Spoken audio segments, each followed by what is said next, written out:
करीब 100 साल पहले मोहम्मद अली जिन्ना ने जो 14 सूत्रीय प्रस्ताव रखा था, वोट देने के लिए उलेमा काउंसिल ने ठीक वैसी ही मांगे एमवीए के सामने रख दी। और बड़ी बात यह कि कांग्रेस सहित एमवीए के सभी दलों ने उलेमा बोर्ड की मांगों को मान लिया। लेकिन इससे भी आगे बढ़कर कर्नाटक की कांग्रेसी सरकार सभी सरकारी ठेकों में मुस्लिमों को 4% आरक्षण देने की तैयारी कर रही है।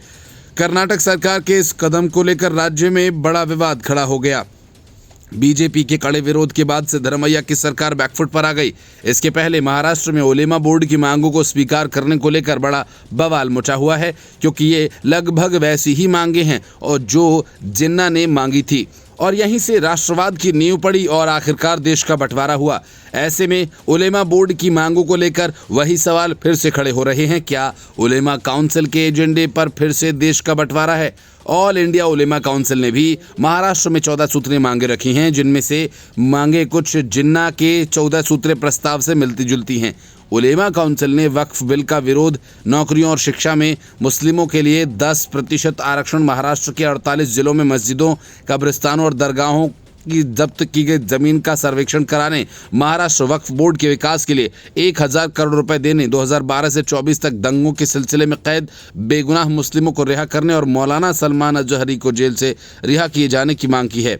इसके अलावा उलेमा बोर्ड ने यह भी मांग की कि महाराष्ट्र में मस्जिदों के इमामों और मौलानाओं को हर महीने 15,000 रुपए पेंशन दी जाए। पुलिस भर्ती में मुस्लिम युवाओं को प्राथमिकता दी जाए। पुलिस भर्ती में शिक्षित मुस्लिम समुदाय को प्राथमिकता दी। रामगिरी महाराज और नीतीश राणे को जेल में डाला जाए। ऑल इंडिया उलेमा बोर्ड के मुफ्ती मौलाना और अलीम हाफिज मस्जिद के इमाम को सरकारी समिति में शामिल किया जाए। उलेमा बोर्ड आरएसएस पर प्रतिबंध लगाने और भड़काऊ बयान देने वाले मौलाना सलमान अजहरी को छोड़ने की मांग कर रहा है। बोर्ड ने कांग्रेस के महाराष्ट्र प्रदेश अध्यक्ष नाना पटोले को अपनी मांगों की चिट्ठी सौंपते हुए एमवीए के समर्थन का खुला ऐलान किया। उसने अपनी 17 मांगों में आताताई मुसलमानों की जेल से रिहाई, तो हिंदू संतों और बीजेपी नेताओं की गिरफ्तारी की मांग की। और साफ है कि उलेमा बोर्ड मुस्लिम सांप्रदायिकता को हवा देना चाहता है, लेकिन हिंदुओं के मुंह पर ताले जड़ने का सपना देखता है। कर्नाटक में कांग्रेस ऐसा ही खेल करने में जुट गई है।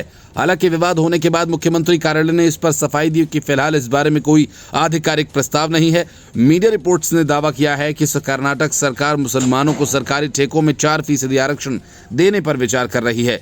यही आरक्षण उन ठेकों के लिए होगा जिनकी लागत 1 करोड़ रुपए तय हो। सरकारी ठेकों में आरक्षण पहले से ही अनुसूचित जाति, अनुसूचित जनजाति और अन्य पिछड़ी जातियों के लिए निर्धारित है। मुसलमानों को ये आरक्षण कैटेगरी 2B के तहत मिल सकता है, जो कि ओबीसी का एक वर्ग है। अगर ये प्रस्ताव मंजूर होता है तो कर्नाटक में सरकारी ठेकों में आरक्षण की सीमा बढ़कर 47% तक हो जाएगी। फिलहाल राज्य में सरकारी ठेकों में कुल 43% आरक्षण है। इस विवाद में भाजपा भी कूद गई।